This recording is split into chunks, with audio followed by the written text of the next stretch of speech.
Yo, it's yo boy. Y'all let me send a console today. We're finna watch the most disturbing Nickelodeon Iceberg.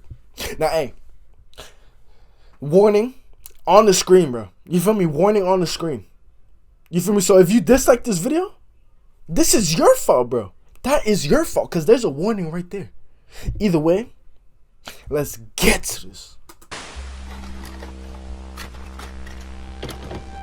So I'm pretty sure all of you have probably seen the huge trend of iceberg videos. You take the concept of the tip of the iceberg and you put it in a more literal sense. We go past the tip of the iceberg, go down to the obscure, the deep, depressing, dark depths of Nickelodeon. Hidden behind that orange foot is some disgusting, deplorable Ooh, that's some good editing. The foot editing. itself is a little bit disgusting. That's some good editing. Now, most of us are pretty aware of a lot of Nickelodeon controversies. I mean, we already have Dan Schneider with the whole foot situation, but there are some things you couldn't even possibly imagine when it came to Nickelodeon. I mean, it's a huge media corporation. With huge media corporations comes really dark and disgusting things. Basically, rich people who think they can get away with everything type deal. So what I did is I researched a lot of different icebergs. See, most people kind of just take a Reddit post of an iceberg that someone made and just go down the line and read what they are. But I attempt to gather a bunch from different icebergs that I saw and kind of make my own in a more summarized fashion, where I can make sure everything I mention is at least somewhat interesting. And also try to stay away from the very well-known obscure things, if that makes sense. You know, things that are technically obscure, but it's kind of been brought to light a lot more. So I split this up into 5 tiers. Obviously, tier 1 is the tip of the iceberg, and when we get to tier 5, I just want to mention everyone, I saved tier 5 for all of the more trigger warning, depressing, hard to listen to things. So just preemptively,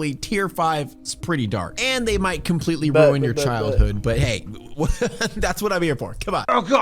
Oh God, someone please help. Oh my God, are you okay? Oh God, I haven't eaten anything in weeks. Please, can you spare a bite to eat? Oh yeah, of course. I'm sure I have like some burger or leftover food around here somewhere. A burger? A man comes in here starving for weeks. For the viewers, we gotta speed this up, bro. Well, your viewers will go through 2 minutes of you talking, bro. My viewers, all you have to do is go into I'm not gonna lie, I don't even got clout like that. The Niggas is gonna click off in the first 10 seconds. It's full of your basic Nickelodeon nostalgia thing. A piece of Nick that you definitely have seen once or twice in your life and you have fond memories of. You know, the Kids' Choice Awards with the whole slime thing, where it gave kids a chance to feel like their opinion matters. We know it doesn't. No one actually cares. It was rigged anyway, but hey, whatever. We also had the classic Nickelodeon shows. Now, these were one of my favorites back in the day. Sound like an old man when I say back in the day.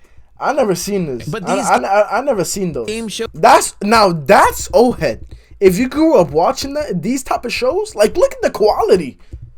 At least the shows when I was a kid, I was watching them shits was at least 480p, at least 720.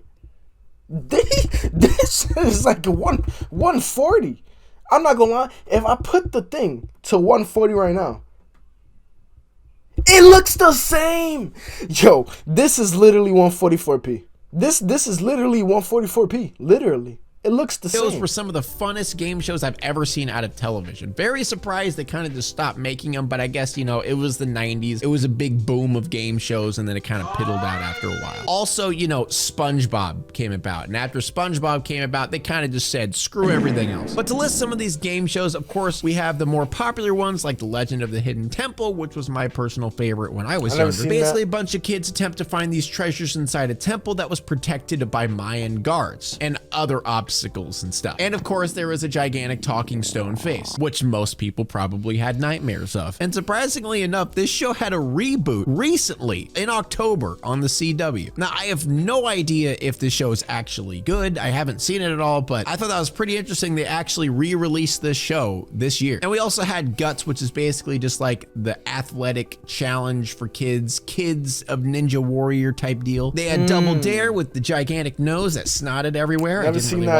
that show much because snot and me just don't get along. I don't like snot. I don't know why. To be fair, slime in general always kind of rubbed me the wrong way. Then we had the more obscure game shows that weren't as popular. We had Crazy Kids, Brain Surge, Figure It Out, and a bunch of other. Yeah, wait, he said the new age? Slime in general always kind of rubbed me the wrong way. Then we had the more obscure game shows that weren't as popular. We had Crazy Kids, Brain Surge. I remember watching Brain Surge. Figure It Out, and a bunch of others. You know, I remember Figure It Out too. Actually, never mind, just Brain Surge. 90. I would never watch anything. Bro, I would only go on Nick just to watch shit like he said, like Fairy Odd Parents, SpongeBob, of course, Brain Surge when it was airing. Shows like that.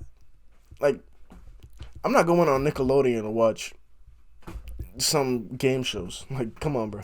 These, once again, huge time. Now, if you really wanted some good shows, Cartoon Network, back in the day, Cartoon Network was the best. I'm not going to lie. In the comment section down below, which one was the best? Disney, Cartoon Network, or Nickelodeon?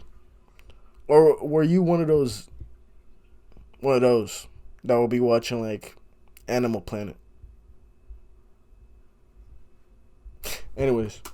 Time for game shows. We also have things like Nick at Night. You know, everybody remembers Nick at Night. It's a show that started around 9 p.m., went until 7 a.m., basically Nickelodeon's version of Adult Swim, but a little bit more sitcom-y and less weird. I mean, don't get me wrong, Adult Swim is freaking amazing, but some of the stuff is weird, obviously, compared to the sitcoms that we get like Full House from Nickelodeon. But you know, like I said, they had Full House, Cheers, Three's Company, and a bunch of other sitcom type shows. And I think they are still running to this day. I tried to look up some stuff, and it seems like it's still going, because when I researched it, young Sheldon is apparently playing on Nick at Night. So that's interesting. And another fun tip of the reruns. Iceberg we have Reruns. is Worldwide Day of Play. Now, I don't know if you guys remember this. I remember this. You know, it's that day you come home ready to watch shows and boom, you got 3 hours of no shows and they say, hey, go outside. But for those who don't remember, basically it was Nickelodeon and all of its sister channels just suspended programming for 3 hours on a specific day. You know, just to promote, hey, get out, work out, body sense. positivity, be more active, blah, blah, blah. But let's be real. Most children just ended up changing the channel. It's Nickelodeon's Worldwide Day of Play. We're getting out and getting active, and you should be too. We'll be back at 3. And the last thing we have is obviously just classic Nick shows like Doug, Cat Dog, Angry Beavers, which is one of my favorites, Ren and Stimpy, Rocket Power, As Told by Ginger, Rocko's Modern Life, and so many more. Those people watching this video who are around my age would probably consider this to be the golden years of Nickelodeon because they had so many good shows. Now all Nickelodeon has is just SpongeBob, and that's it. Nick has this huge problem where they don't let the potential of a show be fulfilled. They cancel it before they're able to flourish and get to the point where the show is very good. They had this weird anxiety, or I guess fear, that if a show isn't doing insane ratings, that it's never gonna catch back up. That's why so many of these amazing shows were completely canceled very quick. And now, like I said before, all we got is SpongeBob. Okay, let's dig a little deeper. Let's move down to tier 2 of the iceberg. And let's start with Snick. Now this is something I don't remember, but the logo looks familiar. Snick was kind of just like Nick's on Saturday. It says it was meant for older kids, you know, like preteens and teenagers around that time. Some of the shows that ran on there were like Rugrats, All That, Keenan and Kel, The Amanda Show, the infamous movie that scared the shit out of me and many children called Crybaby Lane. But Crybaby Lane's something that we'll get to later. But I feel like Snick is definitely something that not many people know about or really remember. I mean, maybe I'm just too young to remember it. You know, it aired like early 90s and it only played for a couple of hours. And we also had Oh Yeah Cartoons. Now this is actually where all of your favorite cartoons came from. Oh Yeah Cartoons, basically an animated show where they showcase a bunch of different animated shorts and kind of gauge which one people like the most and end up turning those shorts into a full-fledged show. Which honestly is such a smart and cool idea. Like, what happened to Nick, dude? But some of the shows that came out of Oh Yeah Cartoons was actually this is making me feel old though. Like, there's shows when I was a kid, bro, that I would watch that my little brothers would probably never know about. And that's crazy to think about. That's actually crazy to think about. Like, that right there makes me feel old. There's Laboratory. That's probably how the old heads feel. Damn, bro. I'm an old head. Powerpuff Girls, Chalk Zone, Cow and Chicken, Fairly Odd Parents, and a lot more. Now, I think some of these actually ended up moving over to Cartoon Network, but I mean, they were picked up from Oh Yeah Cartoon. But yeah, it was basically like a testing grounds for a bunch of animated shorts and animated shows that people wanted to get funded and eventually did get funded by either Nickelodeon or Cartoon Network or someone else. And next, of course, we have the Nick Resort Hotel. Oh boy, do you remember seeing that commercial? I'm like, Mom, I want to go. And then you realize, oh, we're broke. We don't have any money to go anywhere. But yeah, if you don't remember, there was a commercial that came on all the time for Nick Resort and Nick Hotel in Orlando, Florida. And I don't know if it was just me, but I definitely wanted to go. Obviously I couldn't because I didn't have the money back then, but boy did I want to go. But how it all started is Holiday Inn was bought up by Nickelodeon and was like transferred into a Nick Resort Hotel. Basically it was trying to leech off the success of Disney, and you know, they didn't really get much results out of it. It didn't last long. The unfortunate location of this was across from Disneyland, and Orlando Studios, which is kind of what they were trying to boost here, was way down the road. And the big problem here is the cost of renting a room at the Nick Resort Hotel was way too freaking expensive for people to just go there and end up going to Disney World anyway. So a lot of times people didn't really end up going because to get your money's worth, you kind of had to stay around hotel grounds, because if you left, it's just like, what's the point of spending that extra money when I could just get a hotel like down the road that's way cheaper? Because let's be real, most people who go to Orlando, Florida aren't going for a resort hotel water park experience. They're probably going for Disney World, or they're going for Universal Studios. Also, another thing, it wasn't really close to the ocean. It had no ocean view. It was really like claustrophobic. It was kind of surrounded by a bunch of buildings. Not really a nice place. And on top of that, it wasn't really well kept. They really didn't do a good job at making the rooms look nice or keeping the building up to date. It kind of started falling apart. Also, the costumes that the Nickelodeon people wore were just kind of botched and not that well done. So it kind of looked scary as shit. So obviously the resort kind of just faded into irrelevancy and never to be talked about again until now. All right, let's move on to a show that never aired. Well, I mean, kind of did, but kind of didn't. It was called Crash Nebula. Now, this one is more interesting than anything. It was actually a show that was a spin-off of the Fairly Odd Parents. And we all know Butch Hartman is kind of a weirdo, but at the same time, he did make Danny Phantom and the Fairly Odd Parents. But he kind of was... Why? What happened? Accused of plagiarism. A weirdo. But at the same time, he did make Danny Phantom and the Fairly Odd Parents. But he kind of was pushing his luck with the shows that he was making and tried to push out another show called Crash Nebula. So how the story goes is there was this episode on Fairly Odd Parents that was centered around a superhero named Crash Nebula. And I actually remember this episode very vividly when I was younger because it played a lot. I don't know if it was like a certain promotion period, but it played a lot and I saw it a lot. But anyway, Tim explains the backstory behind the character Cosmo and Wanda, and even at the end of the episode, it has Cosmo literally saying, wow, that was cool. I wish I could have seen that. And even Wanda saying, I'm sure they will run it again. Really leaving a cliffhanger and pushing that, hey, this is a show. It's going to come out soon. So Butch Hartman literally made a whole episode of The Fairly Odd Parents dedicated to promoting this show that was canceled before it even aired. Wow. The show is supposed to be the backstory of Crash Nebula as a teenager. And the show just wasn't good. It kind of just felt like a parody off of The Fairly Odd Parents or Danny Phantom. It felt really lazy, and honestly I feel like Butch was kind of overreaching when it came to shows for Nick. I mean, hell, Nickelodeon cancels the best shows on their platform for basically nothing, so I'm sure it just didn't fit the... I bet we're back.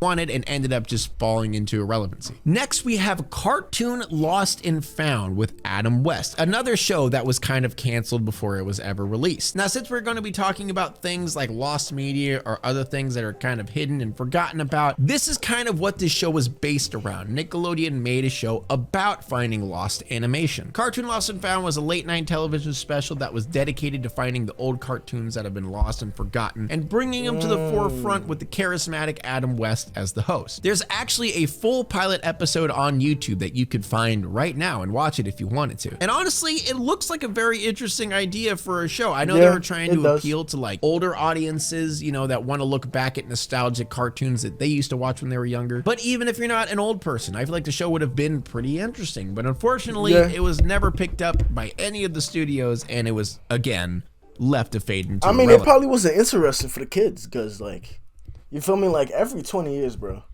things gonna change. You feel me? Every generation is gonna think different stuff is funny. You feel me? Like, all right, let's get a little bit deeper. Remember, the deeper we go, the more obscure, darker it gets. Let's move on to tier 3. go. Helga's mom is an alcoholic.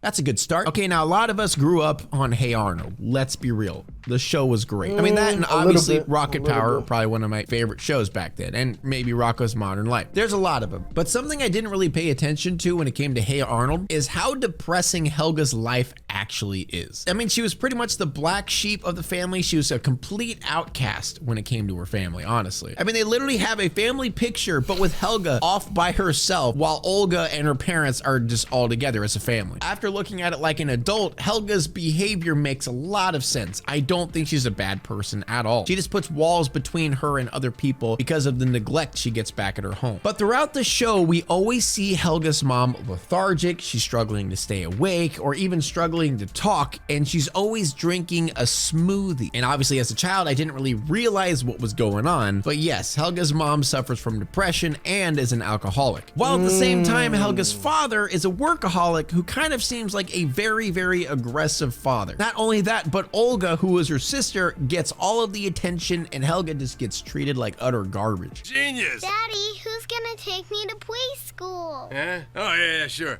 Come on, play us another one, Olga. Helga's father constantly compares her to Olga and sometimes even calls Helga Olga. I never actually realized how deep and depressing this got, but this is something a lot of people can relate to with negligent parents. It just begs the question, what was going on behind the times that we're not seeing Helga on screen at home? Like, her life's pretty bad. Which leads me to my next topic, the Patakis. Yes, there was going to be a spin-off show of Hey Arnold called The Patakis. Craig Bartlett wrote a script in 2000 for a spin-off show with Helga as the main focus. Wait, what year? Craig Bartlett wrote a script in 2000 for a spin-off show with 2000? Dang. Helga as the main focus of the show, but it was canceled because it was too dark. The only information we've ever gotten out of the show was with the interview of Craig Bartlett. Apparently all the cast members in Hey Arnold would have been there in the Patakis except Arnold. Kind of like a Rugrats all grown up situation. But as for Arnold, he ended up moving away, and this is where it gets really sad. Helga, who is 15 in the show, is still crazy obsessed with Arnold. Apparently in the show it's implied that they dated for a while, went through tough times, ended up breaking it off. But Helga obviously still loves him. Helga writes a letter to Arnold every night, takes it to the post office, decides not to send it, brings it back home, and puts it in an organized binder, similar to that of, you could compare it to the shrine that she made of Arnold in the original show. But she's an awkward teen who still deals with the same situation of her parents. She still has the whole pigtails and unibrow situation, and she hides under her baseball cap everywhere she goes. And as for Olga, she actually went to college like her parents wanted her to, but then she decided she wanted to pursue theater, but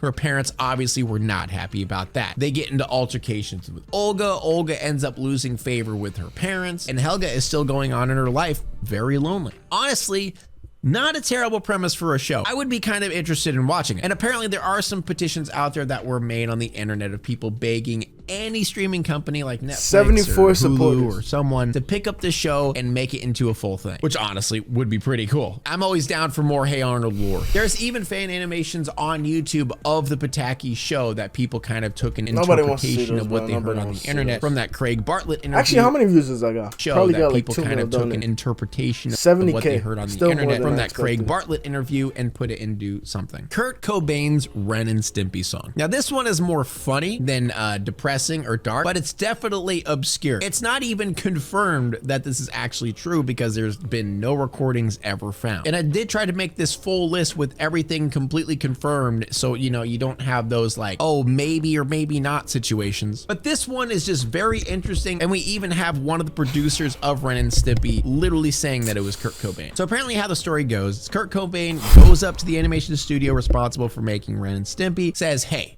I want to make a song for this show, which is just a hilarious image to think of Kurt Cobain just bursting through the doors of an animation studio being like, hey, I'm making a song, you're all gonna deal with it. And supposedly the executives actually hated the song that Kurt Cobain made, and John Kay, who is someone we're gonna get to later, did not like Kurt Cobain's arrogance. So they ended up throwing him out, trashing the track, and never been heard of again. And I like to think that Kurt Cobain actually just trolled them, because I feel like that's kind of in his character to do. He goes in there, makes a crappy ass song, they all get pissed off because he's egotistical, and then kick him out. Either way, it would be hilarious. And there is no raw evidence or concrete evidence of the situation except a recording that is kind of just speculation, I guess. Stimpy's voice actor, Billy West, was the one who mentioned it on the Nerdist podcast. One day the scraggly kid comes in and said he wanted to write a song for Ren and Stimpy, and they said, yeah, that's great, and they threw it in the wastebasket. And it was Kurt Cobain. Oh, shit. That's an awesome story. And last on tier 3, we have Bloody Gurr. Now this one is both interesting and potentially creepy if you ended up seeing it on your screen. By the name alone, you would assume it's some sort of like creepy pasta made on the internet to freak out little children, but it's not. It's kind of just animators kind of trolling Nickelodeon and seeing what they could get away with. So apparently this specific drawing of Gurr was created by Chris Graham, and apparently the animation crew all decided that it wouldn't fit within the show, at least Nick wouldn't let it pass. So instead they decided, hey, let's just hide it throughout a bunch of episodes throughout the season. And it kind of turned into a cool Easter egg that honestly, again, would be quite unnerving to find. But it was inserted into single frames throughout the last 14 episodes of Invader Zim. You could even see them now. You could obviously just look it up on Google and see what they are. But yeah, they're still there, and it's a pretty interesting Easter egg to have. And obviously, if I saw that as a child, I would think there's some like crazy conspiracy, dark murder behind it. But obviously, in reality, it's just animators fucking with Nick. Okay, a little bit deeper. Just a little bit deeper. Tier 4. This is where shit starts getting pretty weird. So let's start tier 4 with Crybaby Lane. It's actually a movie that I mentioned earlier. It was actually a horror movie that aired on Snick, and it was a very, very adult horror movie that was definitely not meant for children. For the longest time, this was actually considered lost media, because when it aired on October of 2000, many parents were very angry with Nick, and Nick ended up having to pull it pretty quick. It was so bad that Nick had to completely shut everything down, delete all information of this movie, and never speak of it again. And anytime someone asked Nick about it, they completely denied it. Nick actually covered it up so well that people started speculating it was just another creepypasta that people made up to freak people out. Crazy. I mean, no one in their right mind would believe that Nick would play a movie that was insanely scary for children. But eventually someone ended up finding the movie. I don't know if they had the movie or maybe they recorded it or something like that, but it's actually completely fully uploaded on YouTube. You could actually watch it now. And this is one of those things where I might take time to make an entire video on just that movie, because it is very interesting how dark it is. Super Sponge lewd images. Yeah.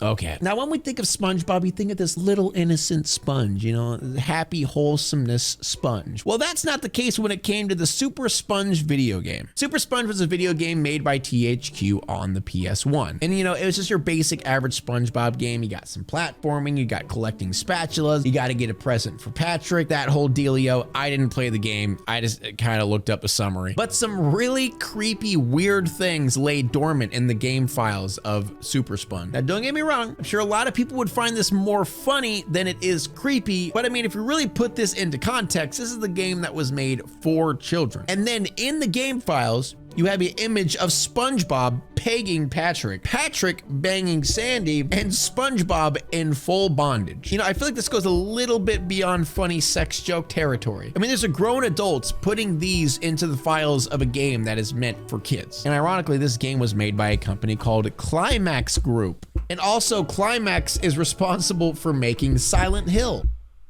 All right, Cosmo and Wanda are antidepressants. Now, this is nothing but a theory, but it's a very interesting and a pretty dark one. So this is a very interesting theory out there that Cosmo and Wanda are just personifications of antidepressants. Cosmo is Zoloft and Wanda is Prozac. And the more you dig into this theory, the more interesting it gets. The whole idea is that Timmy's life, it's kind of off. I mean, his parents are kind of negligent, his teacher's constantly out to get him, and also right whenever Vicky shows up at his house to become his babysitter, that's when he gets his fairy godparents. And also how the rules work is that fairies are only there until kids don't need them anymore, which is basically kind of whenever they mentally become better or don't need to rely on antidepressants anymore. That's why you see a few other children with fairies as well, which makes it even more depressing that Timmy is the one exception that he stays with his fairies for a very, very long time, implying that Timmy needs antidepressants and is still depressed into his late 20s. And also there is a theory that Crocker, you know, the teacher who is after him to get his fairies, is just someone who is suffering from withdrawals from antidepressants. There's also another theory that makes a little bit more sense, that Mr. Crocker's actually just Timmy's therapist, and he's trying to get Timmy to not rely so much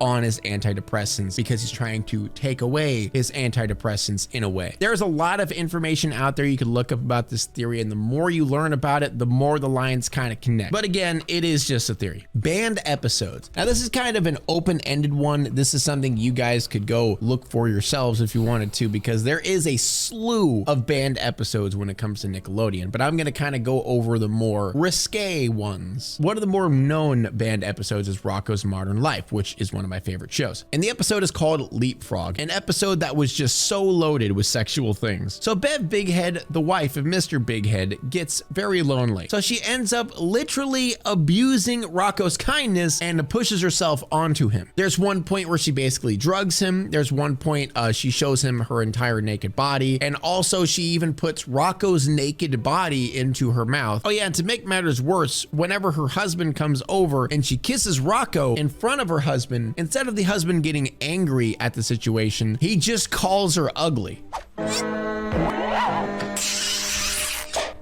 You saw my wife in her bathrobe? Isn't it awful?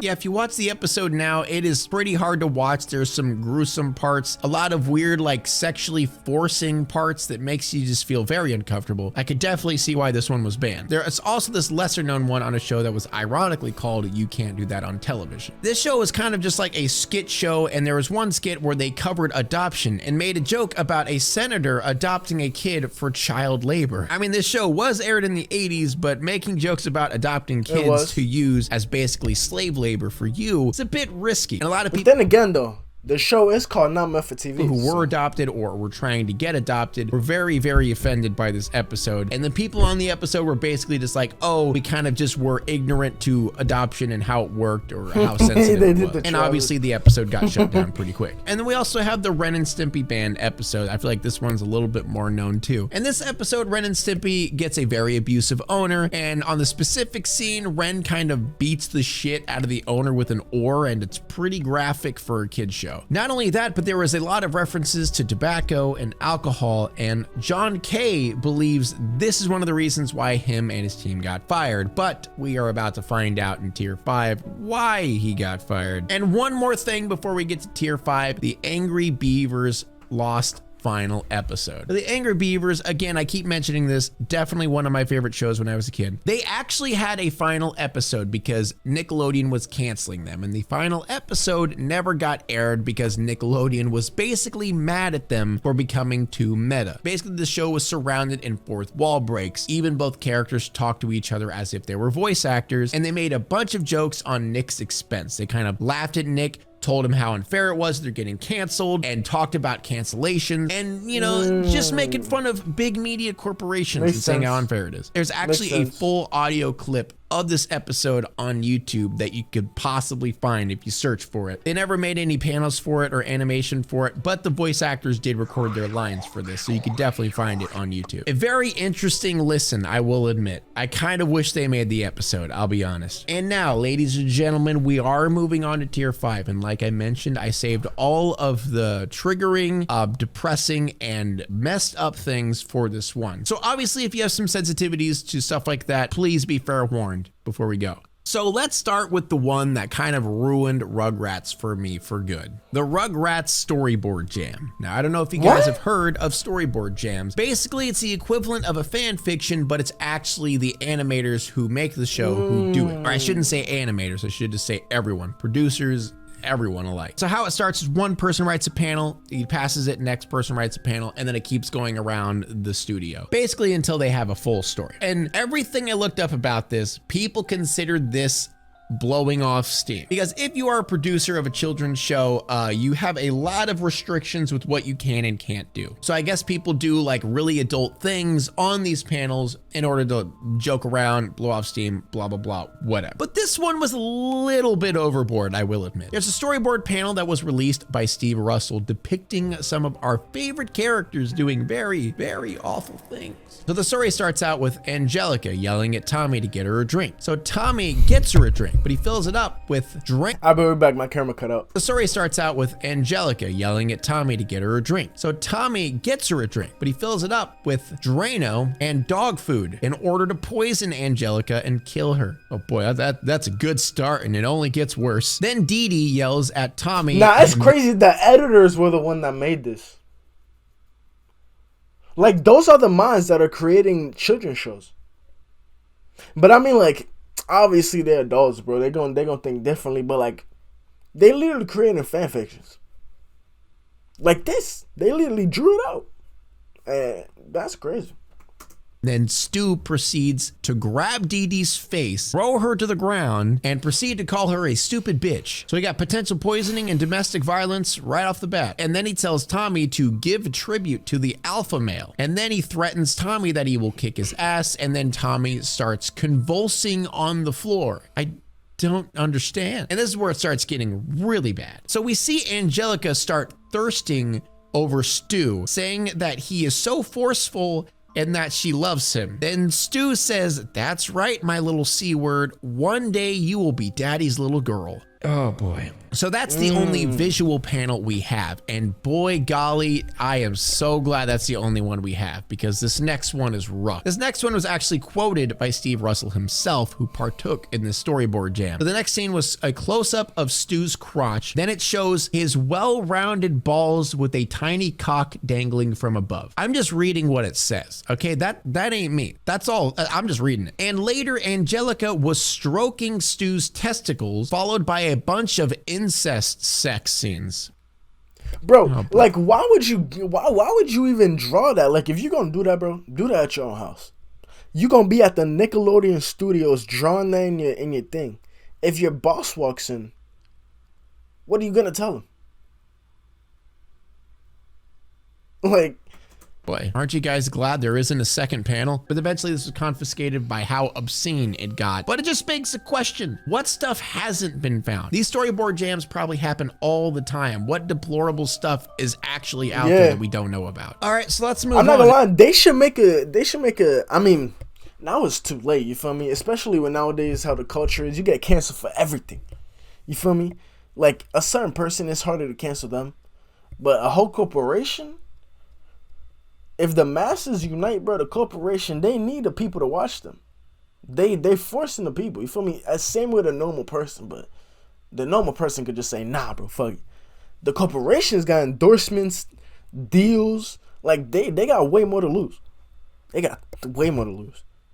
So it's like, I'm not gonna lie, they should have well, at least back in the day when TV was popping, they should have a channel, or should have had a channel where it was just like stuff like that, you feel me? Because I'm not gonna lie, those probably would have brought those type of weird, well, obviously not things like that, you feel me? That's too much. But, you feel me? They should definitely have shows like that are like rated R, like a whole channel with just rated R, rated, like, you feel me, rated mature.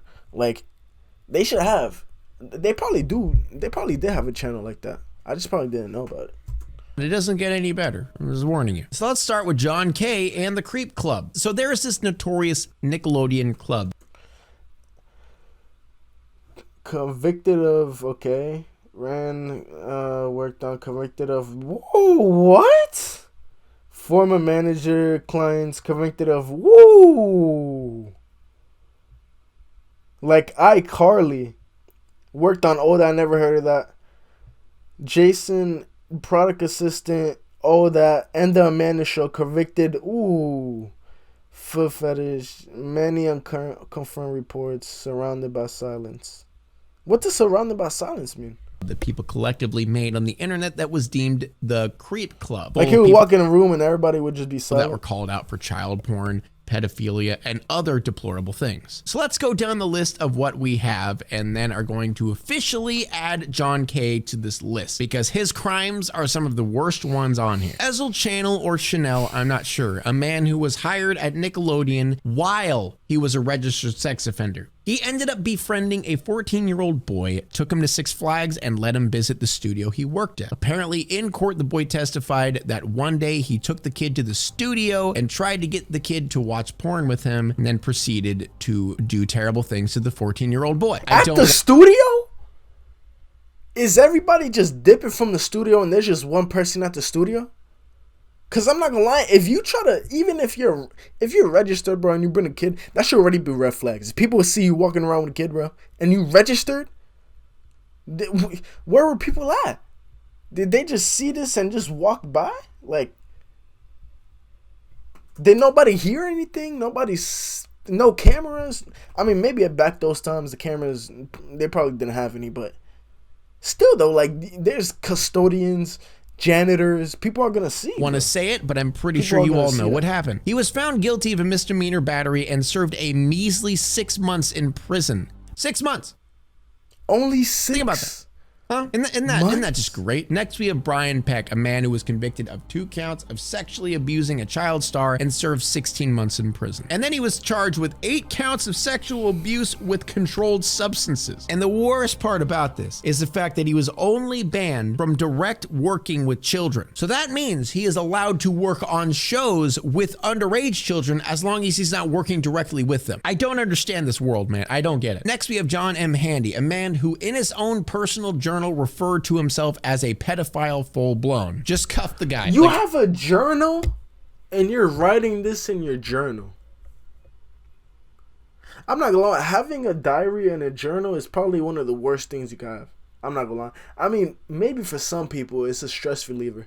You could write your pain away, I don't know, but if somebody finds that and they read it, everything about you is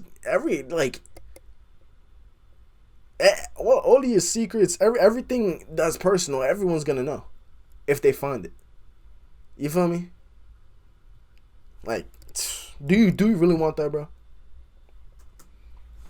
I don't understand. He took over 1,000 photos of girls at an elementary school that was across where he lived. He literally used a telescope camera, spied on elementary school girls from across the street taking pictures. But not only that, at his church, he worked with 6-year-old girls. All of that while he was the production assistant at Nickelodeon, which obviously gave him even more opportunity to be around children more often. The man finally got caught when he exploited 2 girls who desperately wanted a career on Nickelodeon, and he kind of sexually exploited them for that, and they were underage. He was only sentenced to 6 years in prison, and the only reason why his case is so important is the fact that it reached the media's ear. And this is when Nick's finally like, okay, let's put our foot down a little bit. You know, the media's starting to sniff around, you know, thinking that we got pedophiles.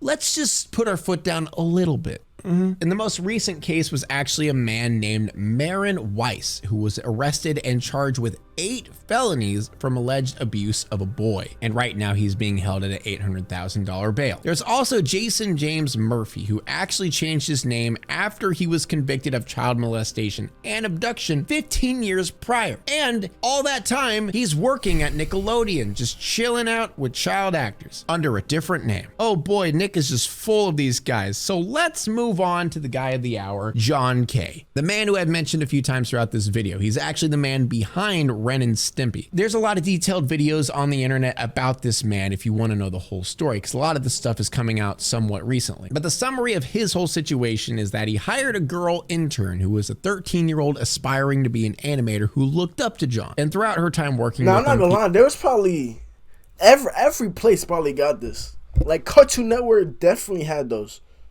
Disney Channel definitely had those. Disney Channel definitely had those. Cartoon Network, I haven't heard that much about it. We might have to watch a Cartoon Network Iceberg. I might watch this after this. He groomed her, sexually abused her, all that kinds of stuff. Kind of treated her like a pet in a way. And when she finally turned 17, that's when they started dating, and she even moved in with him. Not only that, but John K. ended up taking pictures of him having sex with his underage girlfriend and showing it to people around his animation studio. Why? And it wasn't just her. There were many underage girls that John sexually abused and manipulated. The rabbit hole just goes really deep with this guy. And not only that, he apparently had a very big fascination with drawing child porn and showing everyone. There's actually an interview with him on Howard Stern where he shows a character who he considered a hot chick with big cans. And then he ended it with a quote that says, "She's underage too," and then starts laughing. One of them's a hot chick with big cans and nice legs. Who drew that? You? She's underage too. Yeah, very nice. The part where he says she's Everyone's underage. saying, "Oh yeah."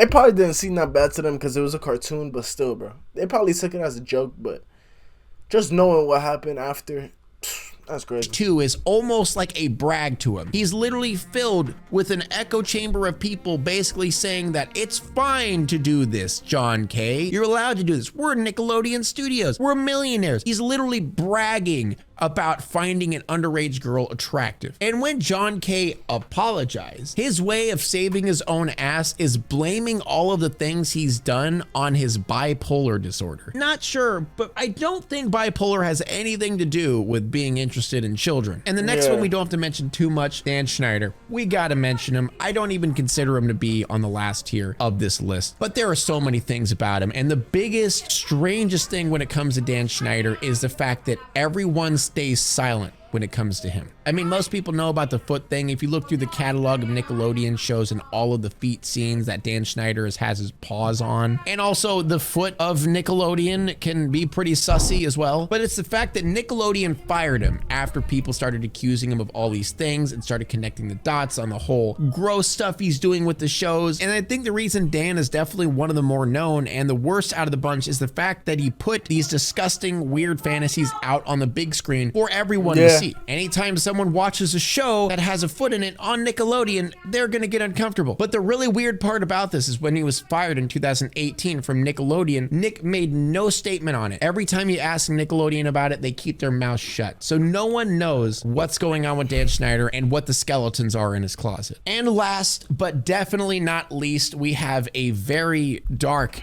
case, the Invader Zim inspired murderer. So Scott was a kid that was convicted of murdering his neighbor in a very, very graphic manner. Now, a lot of people obviously are probably going to write this off as blaming media for people murdering people. You know, the whole joke of, oh, games cause you to kill people, movies, violence cause you to kill people, that whole thing. But what Scott apparently did is he broke into her house, bludgeoned her, and eviscerated her, apparently pulling out her organs and other pieces of her body as well. And the reason that this is somehow connected to the Dark Harvest episode of Invader Zim. That episode obviously is about Invader Zim stealing an organ from each student in the school in order to be more human. I've talked about it on my channel. You guys have probably seen it before. But the reason it was brought up in court is the fact that Scott's girlfriend testified that he was curious about how the human body would function without an organ. And even when being shown the images of what he'd done to his neighbor, he was more interested in his work and what was going on with her body rather than caring that someone died. I mean, bro,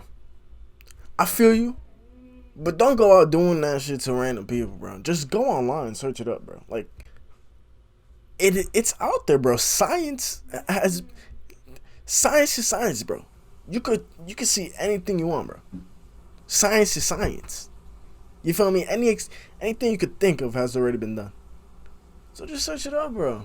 Why are you doing it to people, bro? Like, so let's be honest, no one really knows if he was inspired directly by the Dark Harvest episode of Invader Zim, but the fact that there is any connection whatsoever, and it was even brought up as a point in court about it, it's scary to think about, you know? So there you have it, ladies and gentlemen, my own custom Iceberg. Hey, that's it, when the boy Minnesota Rich Culture channel. You feel me? What was the most Iceberg thing in this whole video? What was the most disturbing thing? You feel me? I say the last one. You feel me? Actually, the one before this. The one before this was weirder. But hey, that's it. I'm finna catch you on the next one, bro. Stay safe.